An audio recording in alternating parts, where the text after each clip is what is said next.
Devyani, Devyani, Devyani, Devyani, Devyani,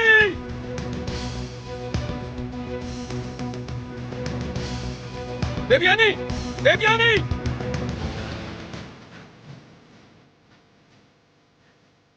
auto, हाँ साहब। उस कार का पीछा करो। कोशिश करता हूँ साहब।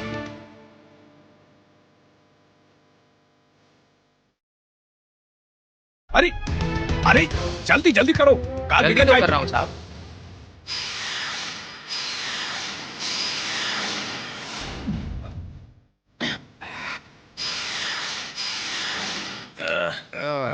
जल्दी जल्दी बढ़ाओ, चलो। अरे जल्दी करो यार, कार कार निकल जाएगी मेरे भाई।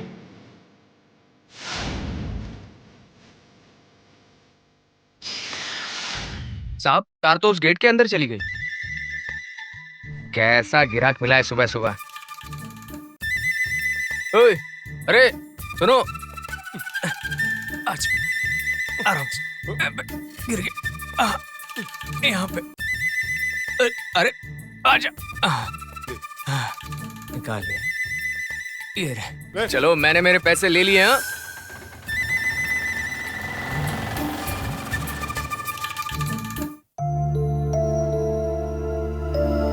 आ गए तुम दोनों।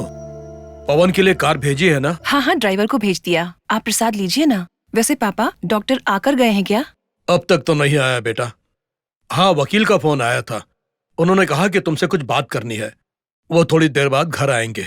ठीक है पापा, आप चलिए, तब तक खाना लगा देती हूँ। वैसे भी बहुत देर हो गई है। सुनो लक्ष्मी, तुम जाकर जीजू को देख कर आओ जरा। चाचा के लिए खाना मैं परोसती हूँ। ठीक है देवयानी। चलिए चाचा जी। हाँ बेटा चलो।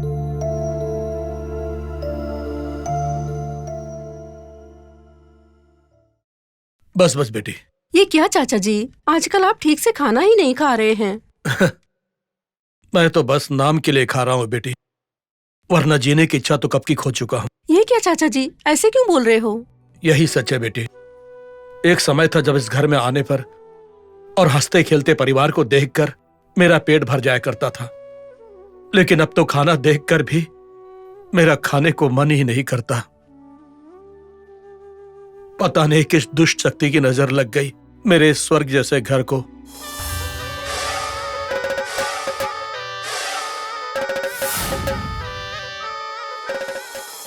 चाचा जी, इस उम्र में इतना परेशान होना आपकी सेहत के लिए अच्छा नहीं है। चाचा जी, आप कुछ मत सोचो, ठीक से खाना खाओ। लाइए थोड़ा घी और डाल नहीं देती बेटी। हूँ। वकील ने क्या कहा चाचा जी? वो भी इस घर के हालात को देखकर दुखी है बेटी। दुखी होने से कैसे चलेगा? वकील साहब ने क्या सलाह दी है चाचा जी? वो पहले हमारे विचार जानना चाहते हैं। श्री राम की यह हालत होने के बाद कंपनी का पूरा काम वही संभाल रहे हैं। मैं इतना पढ़ा लिखा नहीं हूं कि कंपनी को संभाल सकूं। चाचा जी, बिजनेस के लिए हमें पराये इंसान पर भरोसा नहीं करना चाहिए, क्योंकि पराया इंसान तो मौका मिलते ही धोखा देने की कोशिश करता है। हमें किसी को मौका नहीं देना चाहिए चाचा जी।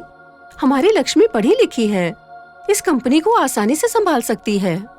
तो फिर श्री राम का ध्यान कौन रखेगा? ये क्या चाचा जी, कैसी बात कर रहे हैं? मैं हूँ ना। लक्ष्मी इतनी बड़ी परेशानी में है, मैं उसे इस हालत में कैसे देखूं? मुझे जो भी आता है और जो कर सकती हूँ, वो सब मैं करूंगी।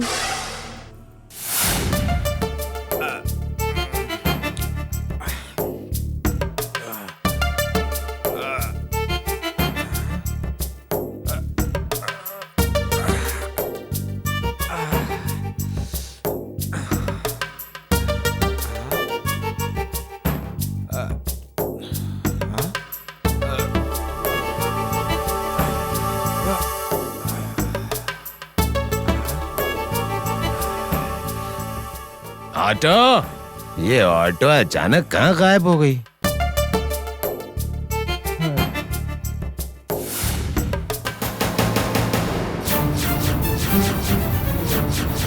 लगता है ऑटो वाले ने देवयानी को इस घर के अंदर जाते हुए देखा, इसीलिए मुझे यहाँ छोड़कर चला गया। हाँ, एक बार पूछ कर देखता हूँ। अरे भाई, ये देवयानी का घर है क्या? आप कौन? मेरी और उसकी पुरानी जान पहचान है। अच्छा बताओ, ये उसी का घर है ना? अरे लेकिन आपको मिलना किससे है? अरे यार समझते क्यों नहीं? मेरा और तुम्हारे मैडम का रावण और शूर्पणखा की तरह रिश्ता है, समझ रहे हो? उनको बुला दो भाई, वरना मेरी जिंदगी खत्म हो जाएगी। देखो मैं किसी को बुलाने वाला नहीं, अगर ज्यादा बात की तो पुलिस को अरे बुलाऊंगा। मेरी बात तो सुनो, एक बार बस देवयानी को बुला दो, बात करनी है। अरे सुनो, चलो यहाँ से निकलो।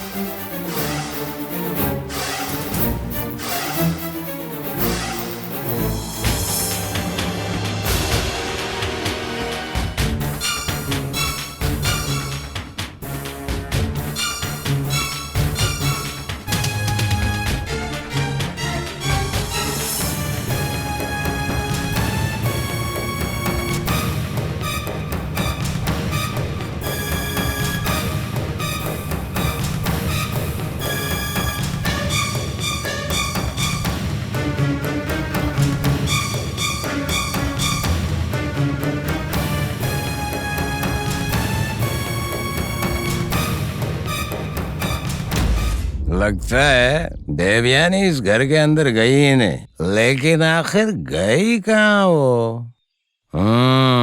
देखता हूँ।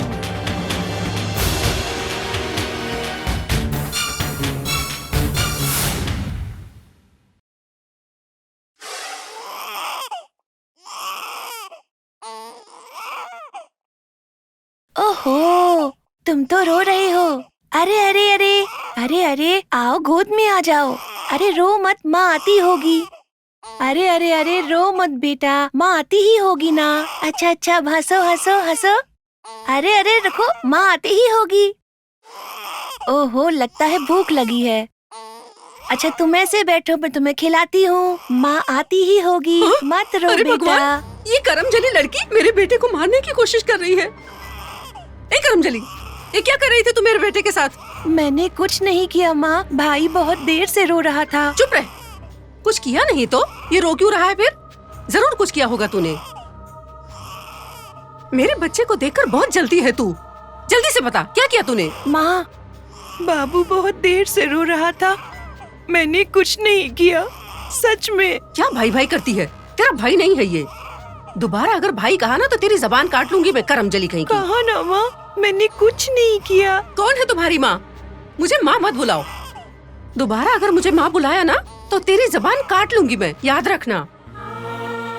पता नहीं कहाँ से हमारी जिंदगी में आ गई ये। पता नहीं क्यों इस करमजली को उस दिन हमने अपने घर में रख लिया था इसे। चल जा यहाँ से, दोबारा अपनी शक्ल मत दिखाना मुझे। चली जा यहाँ से, जा। माँ, क्या हुआ मेरा बच्चा, तुम्हें भूख लगी है? अरे रे रे, मेरे बच्चे को दूध चाहिए, दूध पियोगे? अरे रे, क्या हुआ बेटा, क्यों रो रहे हो? ऐसे नहीं रोते हैं मेरा लाडला बच्चा, चुप हो जा। अंजी, मैंने सच में अपने भाई के साथ कुछ नहीं किया। तुमको तो पता ही है ना, ना जाने क्यों माँ को मुझ पर इतना गुस्सा क्यों आया। तुमको पता है, मुझे उन्होंने माँ कहकर बुलाने से भी मना कर दिया है, और भाई को भी भाई कहकर बुलाने से मना कर दिया है। एक माँ को तो माँ की तरह ही होना चाहिए ना। एक बच्चा माँ को देखकर माँ ही तो बुलाएगा ना, पर इन माँ को देखकर कभी ऐसा नहीं लगा। मुझको तो लगता है ये मेरी माँ ही नहीं है। फिर पता नहीं मेरी माँ कौन है। तुमको पता है, मंदिर में पवन की माँ आती है।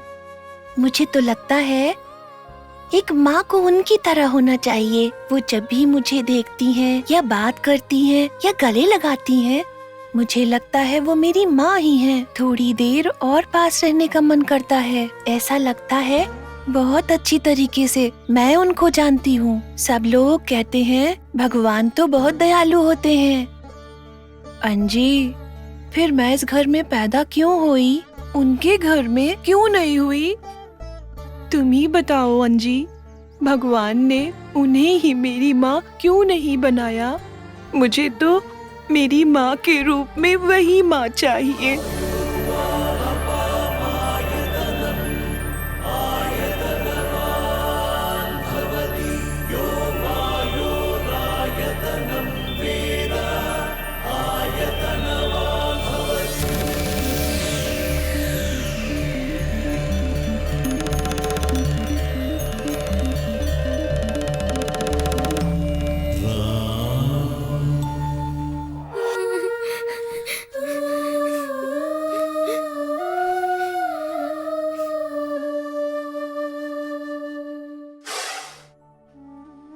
बताइए ना चाचा, आप मुझसे कुछ बोलने वाले थे? क्या कहूँ बेटी, हालात हमारे हिसाब से तो चलते नहीं है ना। लगता नहीं है कि श्रीराम जल्दी ठीक हो पाएगा और मैनेजमेंट के बिना कंपनी का काम आगे नहीं बढ़ सकता। कॉफी लीजिए वकील साहब। सच कहा आपने। मुझे तो अब तक लगता था कि उन्होंने सब कुछ संभाल के रखा हुआ था, पर अब समय आ गया है कि मैं भी उनके लिए कुछ करके खुद को साबित करूं। हम सब आप पर भरोसा करते हैं चाचा। आप ही बताइए अब क्या करें हम लोग। वही तो बताने आया हूँ। मुझे जो भी कहना था मैंने कह दिया।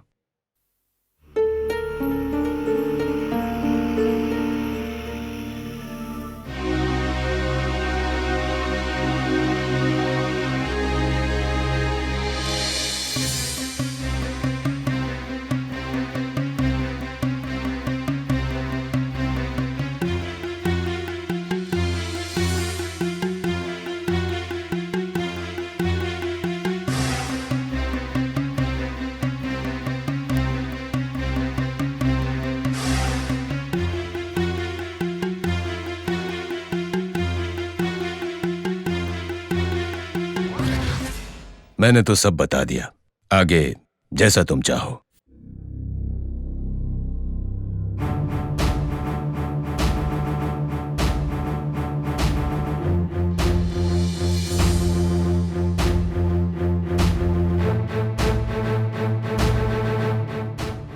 इसे रखो, एक बार ठीक से देख लेना। क्या बात कर रहे हैं चाचा? मैं आपसे ज्यादा तो नहीं जानती हूँ ना इसे। ठीक है, अब मैं चलता हूँ। ठीक है चाचा।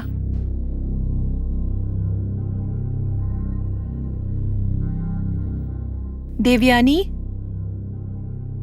देवयानी, क्या हुआ लक्ष्मी? चलो ना।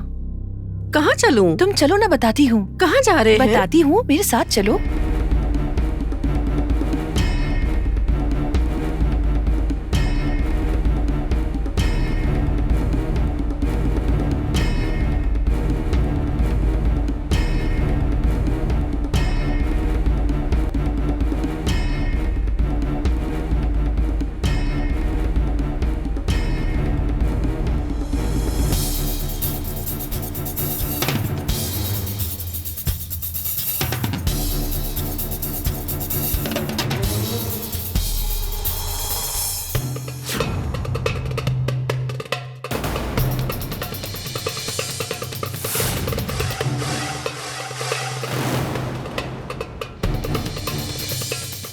चाचा से बात करने के बाद मुझे एक सच का पता चला है।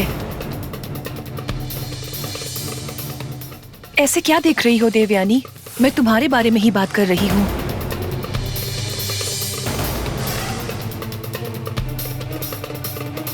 तुम तो बहुत काबिलदार हो और मैं बहुत भोली हूँ। ये बात समझ आ गई है।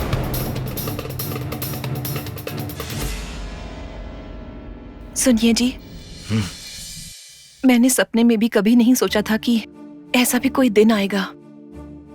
हमारे इस घर में पहली बार मुझे एक जरूरी फैसला लेना पड़ रहा है। आपने हर वक्त मेरी सभी जरूरतों को पूरा किया है। अब आपकी जरूरतों का ध्यान रखने के अलावा मुझे तो और कोई जिम्मेदारी नहीं चाहिए।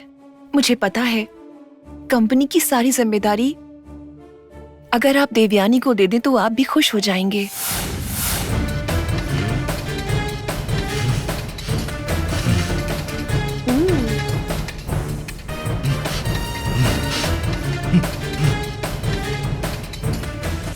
इसीलिए कंपनी की जिम्मेदारी देवयानी को देने का मैंने फैसला किया है। आप बताइए, ये फैसला ठीक है? आप ही बताइए, खुद से लिया गया मेरा ये फैसला आपको मंजूर हो तो कंपनी के पेपर पर देवयानी को साइन करने के लिए कहें। लक्ष्मी, तुम जल्दबाजी कर रही हो। नहीं देवयानी, मैं सावधान रहना चाहती हूँ ताकि ये कंपनी और जायदाद दोनों हमारे हाथ से ना निकल जाए। लेकिन इतनी बड़ी जिम्मेदारी? हाँ है तो, ये बहुत बड़ी जिम्मेदारी है, पर इस जिम्मेदारी को निभाने के लिए मेरी नजर में सिर्फ तुम ही काबिल हो।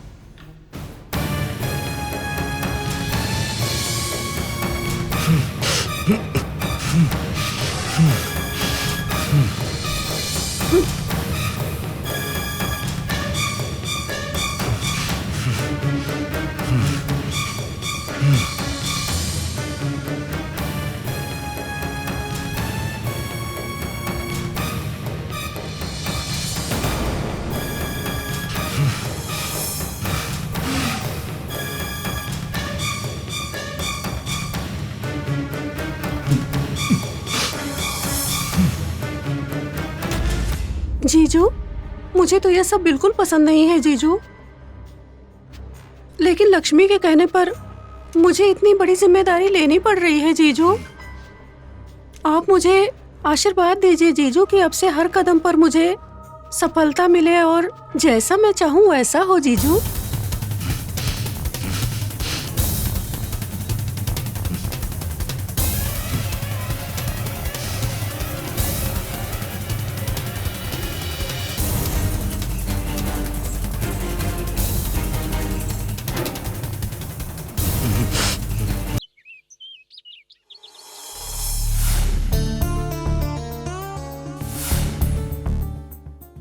अच्छा है, सुंदर लग रही हूँ। श्रीराम ग्रुप ऑफ इंडस्ट्रीज की एमडी हूँ ना, इतना लेवल तो मेंटेन करना पड़ेगा। मम्मी मुझे स्कूल नहीं जाना। ऐसी बात नहीं करते बेटा, स्कूल तो रोज जाना चाहिए, अच्छे से पढ़ना चाहिए, तभी तो तुम अपने पापा जैसे बन पाओगे। बड़े होकर अपनी कंपनी तुम्हें ही तो संभालनी है ना। सपने मत देखो लक्ष्मी, तुम लोगों को जिंदा छोड़ोगे तब तो कंपनी संभालेगा।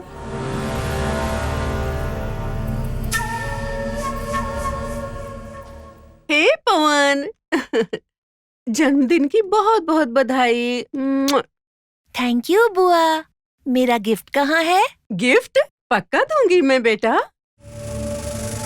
बहुत पहले सोच लिया था तुम्हारे जन्मदिन पर ऐसा गिफ्ट दूंगी कि तुम लोगों को ये गिफ्ट जिंदगी भर याद रहेगा। पवन, गलत बात है बेटा, अपनों से गिफ्ट नहीं मांगा जाता।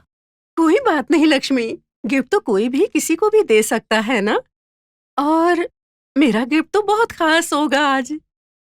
पहली बार ऑफिस जा रही हूँ ना मैं, श्रीराम के पास जाकर आशीर्वाद लेकर आती हूँ। मुझे ऐसे जिम्मेदारी संभालते हुए देखकर जीजू के दिल को बहुत सुकून मिलेगा। मैं उनके चेहरे पर ये सुकून देखना चाहती हूँ। सही बात कह रही हो देवयानी, तुम्हारे आने से मेरी तो सारी चिंता कम हो गई। अगर तुम ना होती तो पता नहीं मेरा क्या होता। ए लक्ष्मी, चिंता मत करो। भगवान ने मुझे तुम्हारा कर्ज उतारने का इतना अच्छा मौका दिया है, तो ये मौका मैं बिल्कुल जाने नहीं दूंगी। मैं कुछ नहीं भूली हूँ। ठीक है, फिर मैं जीजू से मिलकर आती हूँ।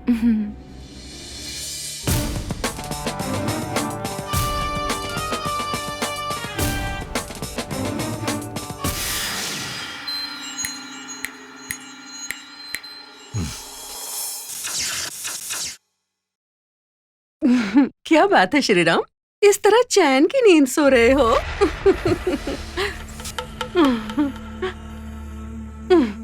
मेरे इस घर में होते हुए तुम्हारी आंखों में नींद कैसे आ सकती है जीजू?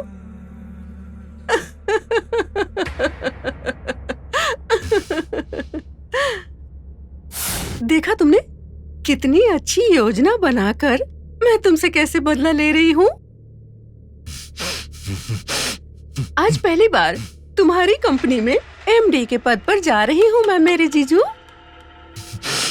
और थोड़े ही समय में चेयरमैन का पद भी संभाल लूंगी। अब तुम्हारी बर्बादी और मेरी जीत ऐसे ही बेबसी से देखने के लिए भगवान ने तुम्हें इस तरह बिस्तर पर लिटा कर रखा है जीजू। सच में भगवान कितने दयावान है ना। तुम्हारी बर्बादी के साथ मुझे इतना बड़ा पद दे दिया।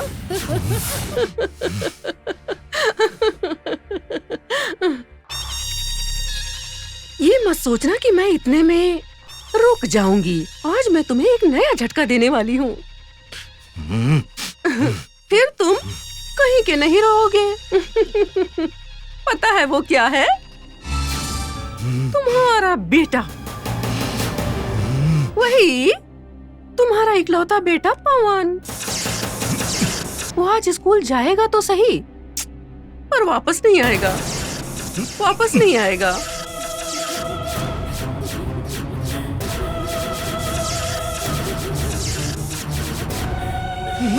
क्योंकि आज ना ये उसका आखिरी जन्मदिन होगा जीजू। क्योंकि उसकी मौत का मुहूर्त मैंने आज का ही निकाला है जीजू। कुछ गलत मत सोचना प्लीज। ये सच्चाई तो तुम किसी को बता भी नहीं सकते, मेरा कुछ बिगाड़ भी नहीं सकते। तुम इसी तरह से यही पड़े पड़े सब देखते रहो, यही नरक की जिंदगी जीते रहो तुम। और मैं ये सब करके बहुत खुश हो रही हूँ प्यारे जीजू।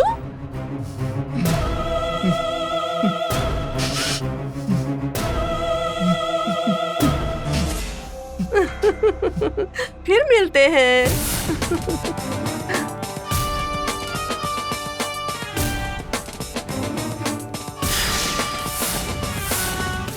ये तो सिर्फ शुरुआत है प्यारे जीजू।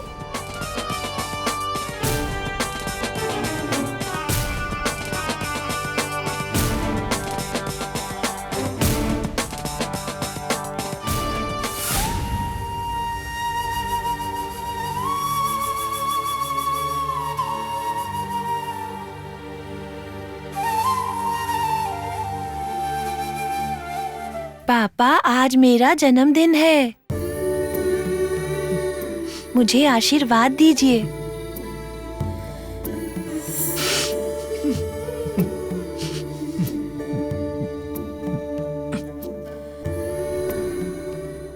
रोइए मत पापा,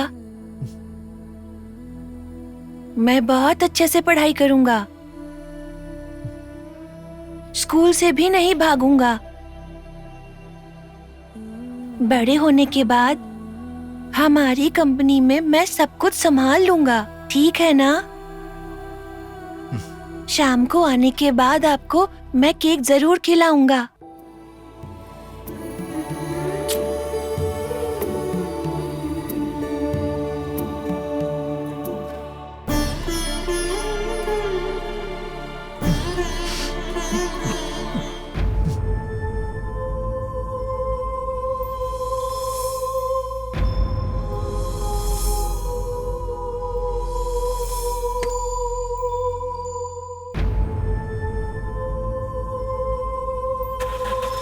बाय बाय मम्मी।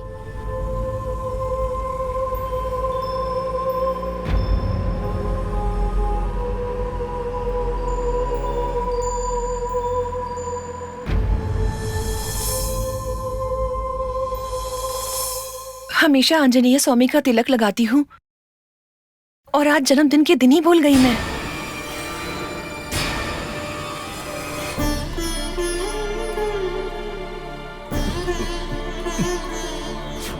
तुम्हारा इकलौता बेटा पवन स्कूल तो जाएगा सही, वापस नहीं आएगा, वापस नहीं आएगा।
राम राम जय राम राम जय राम राम जय सीता राम राम राम जय राम राम जय राम राम जय सीता राम।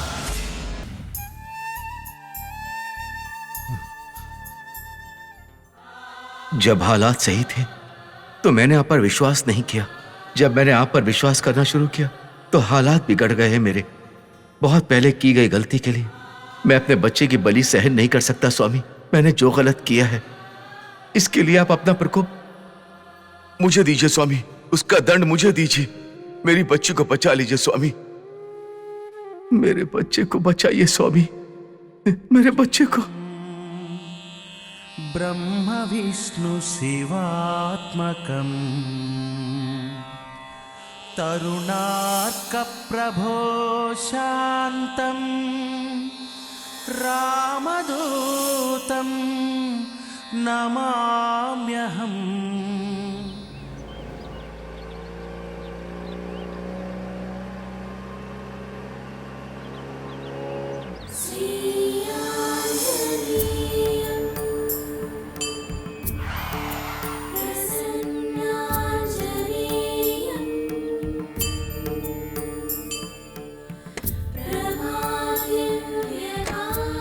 हेलो दीदी, हाय।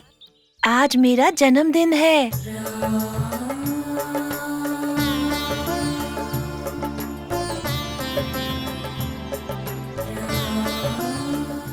बिना तिलक लगाए बाहर मत जाया करो, ठीक है दीदी? चॉकलेट लो ना दीदी। फिर मिलते हैं दीदी। Bye bye.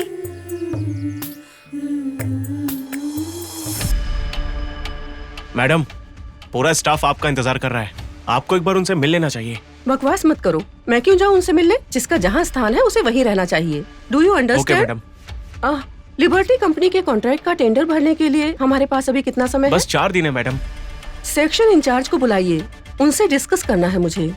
हमारे कानूनी सलाहकार उसी के बारे में बात कर रहे हैं। कौन? अच्छा, वो ही हमारे वकील हैं? जी मैडम। मीटिंग कैंसिल करके जल्दी से मुझसे आकर मिलने को बोलो।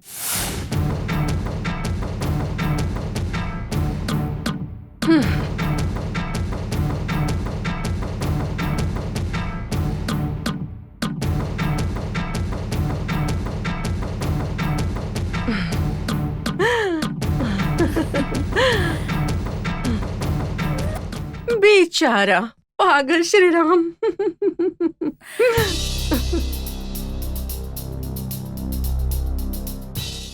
मुझे बुलाया बेटा? आइए अंकल, बैठिए ना, बैठिए ना।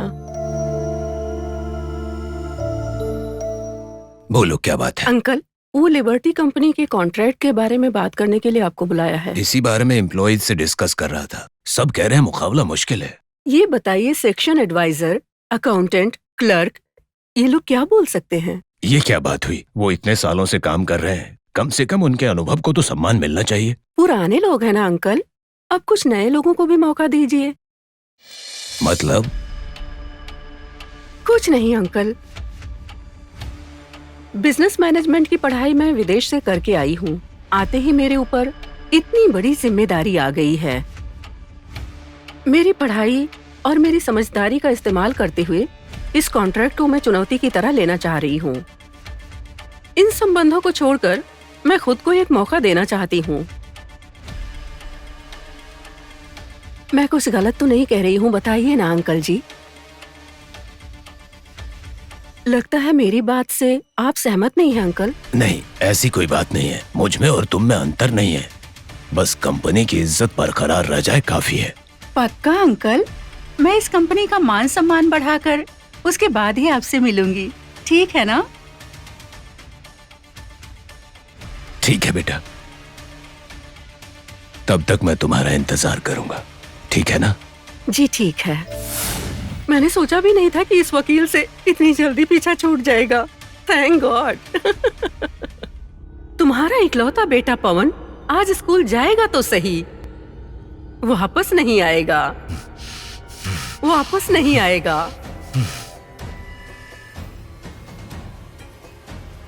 वापस नहीं आएगा।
4 बज गए हैं। थोड़ी ही देर में मेरा एक और बदला पूरा हो जाएगा। मेरे दिल को बहुत सुकून मिलेगा जब उस बच्चे की जिंदगी समाप्त हो जाएगी।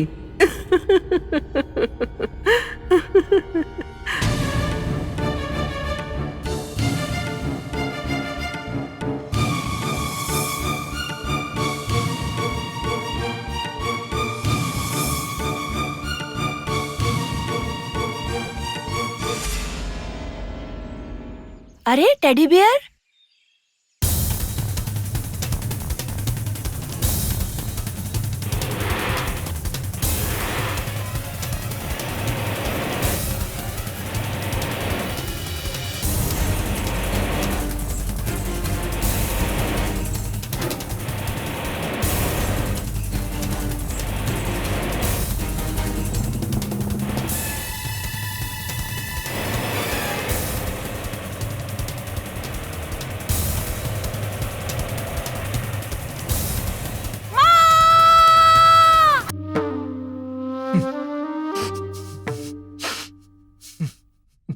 मैडम,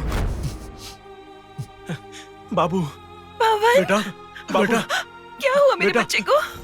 इसे क्या हुआ? हो गया? बेटा, पवन, मैडम, बेटा, आंखें खोलो बेटा। बाबू को क्या हो गया?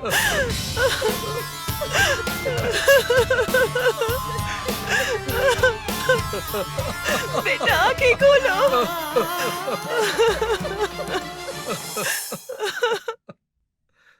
देखा तुमने? देखो, ध्यान से देखो। अब तुम्हें अच्छे से समझ में आ गया होगा कि देवयानी अगर सोच ले तो वो कुछ भी कर सकती है जीजू। उठो पवन। तुम्हारे इकलौते बच्चे को तुमसे दूर करके तुम्हें नर्क में धकेल दिया ना, सोचना भी मत कि मैं यहीं रुक जाऊंगी। मेरा अगला निशाना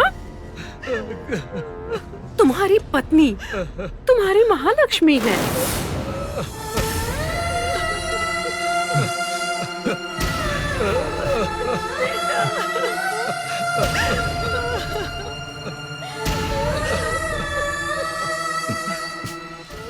तुम्हारी सेवा करने वाला कोई नहीं होगा और तुम्हें देखने वाला भी कोई नहीं होगा जीजू, और तुम तड़प तड़प कर कुत्ते की मौत मरोगे। यही है मेरा उद्देश्य, यही है मेरा बदला। तब मुझे शांति मिलेगी।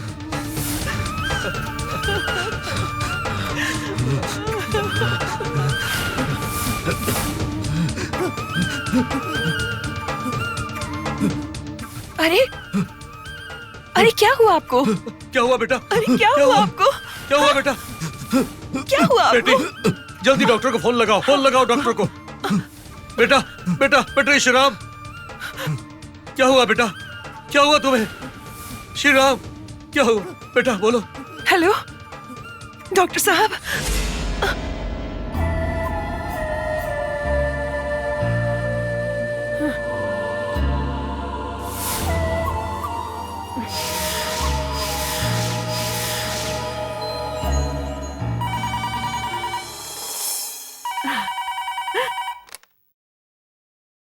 हेलो देवयानी, जल्दी से घर आ जाओ।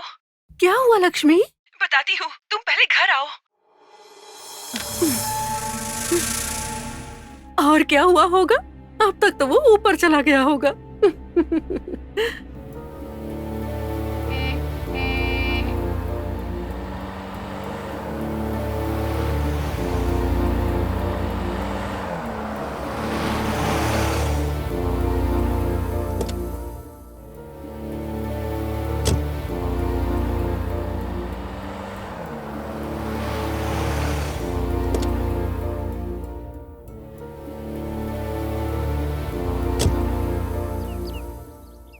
वॉचमैन। जी मैडम। बोलिए मैडम। बच्चे को क्या हो गया? बच्चा? हाँ वही, पवन को क्या हुआ? पवन अभी तक स्कूल से लौटा नहीं है मैडम। अब वो नहीं आएगा। बड़े साहब की तबीयत भी ठीक नहीं है। क्या हुआ बड़े साहब को?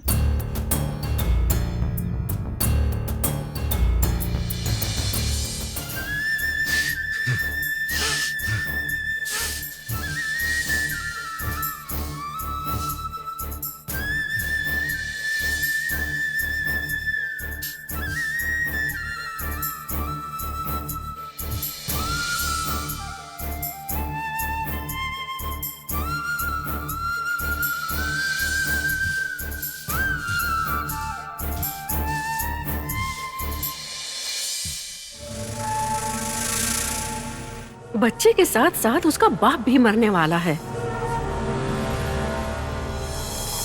अच्छा हो तुम आ गई देवयानी। तुम्हारे भैया। धीरज रखो लक्ष्मी, श्रीराम को कुछ नहीं होगा। डॉक्टर साहब चेक कर रहे हैं ना?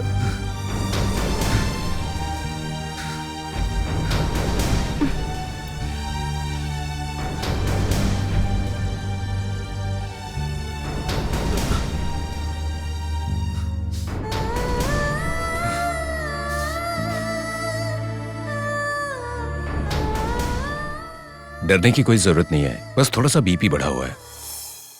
आज इनके बेटे का जन्मदिन है। शायद इन्हें याद आया होगा कि अगर ये ठीक होते तो कितनी धूमधाम से मनाते। इन्हें दुख हो रहा होगा कि ये अपने बेटे का जन्मदिन नहीं मना पा रहे हैं। कभी मना भी पाएंगे कि नहीं, है ना श्रीराम?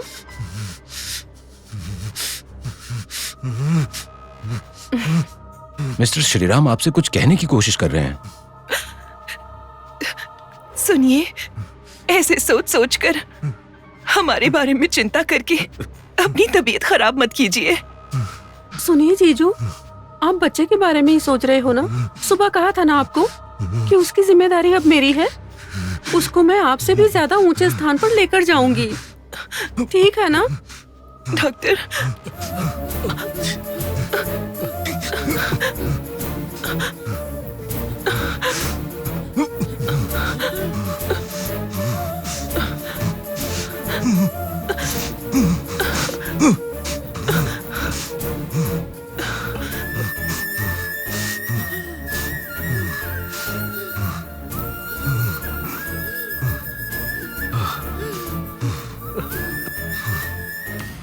देखिए मिस्टर श्रीराम, बीते हुए को याद करके अपनी जिंदगी को खतरे में मत डालिए। दवाइयां सिर्फ शरीर को ठीक कर सकती हैं, मन को नहीं। आपको हिम्मत से इस परिस्थिति का सामना करना होगा। अपने दिमाग को शांत रखने की कोशिश कीजिए। अगर ऐसे परेशान रहेंगे तो कोई दवाई काम नहीं करेगी, ठीक है?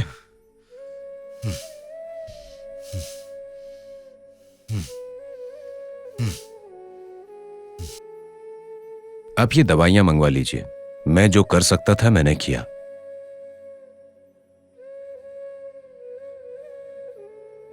चलता हूं अब।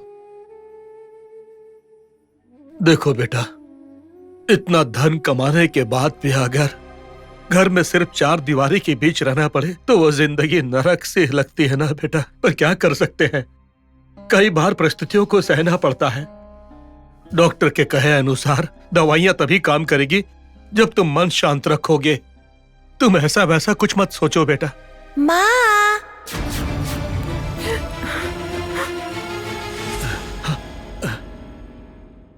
क्या हुआ? एक गाड़ी की ब्रेक फेल हो गई थी और वो बहुत स्पीड से आ रही थी।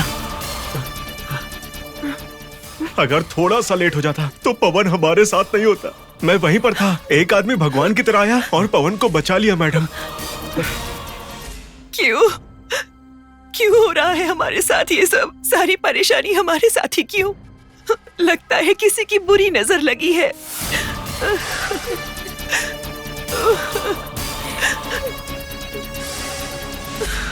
ये क्या कर रही हो बेटी? बस करो। क्या हुआ अब?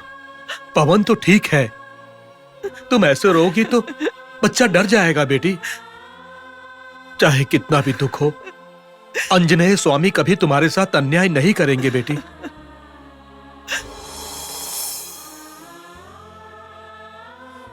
बेटा, ये तिलक किसने लगाया तुम्हें? दीदी ने लगाया माँ। दीदी ने? मुझे कुएं में गिरने से जिन्होंने बचाया था, वही दीदी। सच में? फिर तो आंजनेय स्वामी ने ही दीदी के रूप में आकर तुम्हें बचाया है। उठो बेटी और तैयार करो इसको। जन्मदिन का केक काटेंगे तो सबको खुशी मिलेगी बेटी। चलो उठो। चलो बेटा। मैडम, पवन को बचाने वाले इंसान को कुछ देकर भी हम उसका एहसान नहीं चुका सकते। आपसे कहकर कुछ दिलवा देता हूं, ऐसा बोलकर उन्हें यहां लाया। पर उन्होंने कहा कि उन्हें कुछ काम है, इसलिए मैंने उन्हें कल आपसे ऑफिस आकर मिलने को बोला है।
देवयानी। हाँ बोलो लक्ष्मी। क्या हुआ देवयानी? खाने के लिए बुलाया तो तुमने कहा कि भूख नहीं है। हाँ लक्ष्मी, सच में भूख नहीं है मुझे। मुझे पता है कि ऐसा क्यों लग रहा है।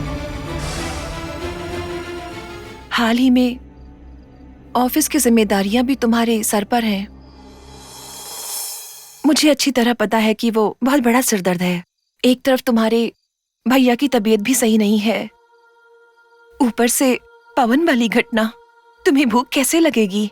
पर तुम्हें इस हाल में नहीं छोड़ सकती। मुझे देखो ना, कितना कुछ हो रहा है, पर साहस के साथ खड़ी हूं ना मैं। सोच रही हो कि ये हिम्मत कहाँ से आई? धैर्य ही निर्बल का बल है। इन सब के पीछे ढेर सारा धैर्य और हिम्मत अगर किसी ने दी है तो मेरे विश्वास को बनाए रखने वाले आंजनेय स्वामी ने ही मुझे दी है। चाहे मेरी बात हो या मेरे परिवार की, वो कभी अन्याय नहीं करेंगे। चलो देवयानी, तुम हमेशा हमारे सुख दुख में साथ रही हो, तो तुम्हारा अच्छा सोचने की जिम्मेदारी अब से मेरी है। अगर तुमने खाना नहीं खाया तो मैं भी नहीं खाऊंगी। लक्ष्मी, चलो चलकर खाना खाते हैं।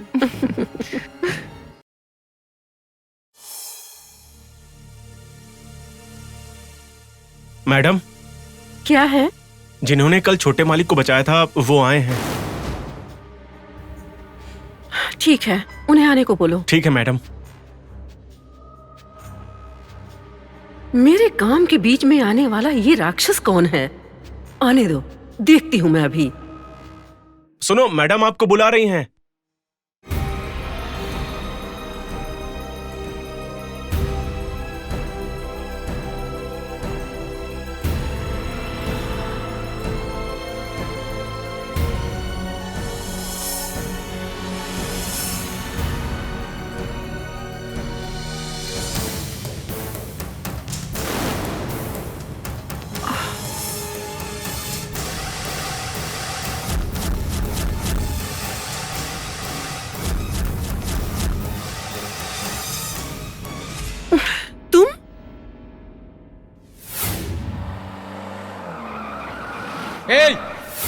देवयानी, अच्छा तो वो तुम्हारा बेटा था? बेवकूफ, मेरा बेटा नहीं है वो। तुमने उस श्री राम के बेटे को बचाया था। बस करो बेवकूफ। इतना सब करके मैंने अपने दुश्मन के बेटे को मारने का प्लान बनाया, तुमने आकर सब बर्बाद कर दिया। मुझे क्या पता था देवयानी, मेरे दिमाग में पता नहीं क्या आया कि मैंने हीरो की तरह जाकर उसे बचा लिया। मुझे लगा क्वार्टर और चखना तो मिलेगा। हो गया तुम्हारा? अभी कहाँ हुआ है। हे भगवान, मेरा बनाया हुआ प्लान आज तक कभी भी फेल नहीं हुआ है। फालतू में ही उस श्री राम के सामने मैंने शेखी बघारी और अपना मजाक बना लिया। सब तुम्हारी वजह से हुआ है। और इसीलिए देवयानी, अब से मैं तुम्हें दिखाई ही नहीं दूंगा कभी।